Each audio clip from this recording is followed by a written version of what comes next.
full armor of God. So people think that it's just an emphasis, that it's just a metaphor describing the helmet of salvation and the sword of the Spirit. And it's not an emphasis, it is not a metaphor. You are literally putting the full armor of God on over your spiritual body. Because remember, you are at war in the spiritual realm. Not only in the spiritual realm, but in the physical realm.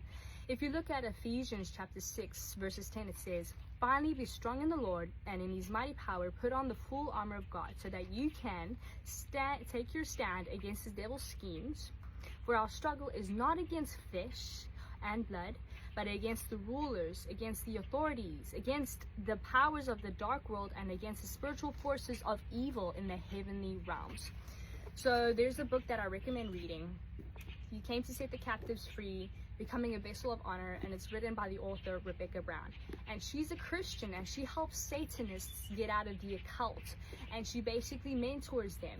And a lot of the time, all the time, once these Satanists give their lives to Jesus, they're in spiritual warfare.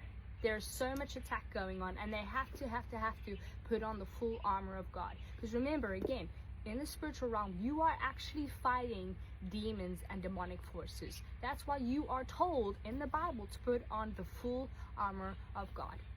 Have a blessed day.